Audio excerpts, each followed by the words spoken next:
செங்கல்பட்டு மாவட்டம் மாமல்லபுரத்தில் தனியார் லாட்ஜில் சித்திரவாடியைச் சேர்ந்த 28 வயது ஜெயராஜுடன் அறையெடுத்து தங்கினார் 32 வயது சங்கீதா.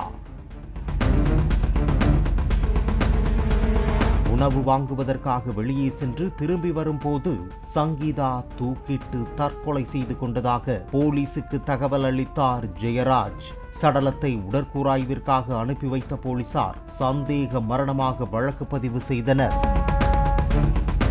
உடற்கூராய்வு அறிக்கையில் கழுத்து நெரிக்கப்பட்டு அதன் பின்னர் தூக்கில் தொங்கவிடப்பட்டு சங்கீதா உயிரிழந்தது தெரிய வந்ததால் ஜெயராஜை தங்களது விசாரணை வளையத்திற்குள் கொண்டு வந்தனர் போலீசார். விசாரணையில் ஜெயராஜுக்கு திருமணமாகி ஒரு குழந்தை உள்ளதும் மேலவளம்பேட்டையில் உள்ள ஒரு பூச்சி மருந்து கடையில் வேலை செய்து வந்ததும் தெரிய வந்தது. வேலைக்காக செல்லும் போது பேருந்தில் பயணித்த தனியார் மருத்துவக் கல்லூரி பாதுகாவலரான பவுன்சூரைச் சேர்ந்த சங்கீதாவுடன் ஜெயராஜுக்கு பழக்கம் ஏற்பட்டுள்ளது. திருமணமாகி 2 குழந்தைகள் உள்ள நிலையிலும் ஜெயராஜுடன் திருமணத்தை மீறிய உறவை சங்கீதா ஏற்படுத்தி கொண்டதாக கூறப்படுகிறது. இதனை கண்டித்த கணவரை விட்டு கடந்த 5 வருடத்திற்கு முன்பே பிரிந்த சங்கீதா கூடுவாஞ்சேரியில் உள்ள தாயார் வீட்டிலிருந்து வேலைக்கு சென்று வந்துள்ளார்.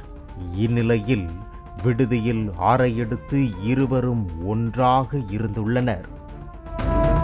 அப்போது மது போதையில் இருந்த ஜெயராஜ் வேறு சிலருடன் செல்போனில் பேசுவதாகவும் வேறு ஆண்களின் தொடர்பு எண்கள் செல்போனில் உள்ளதாக கூறி சங்கீதாவிடம் சண்டை போட்டுள்ளார்.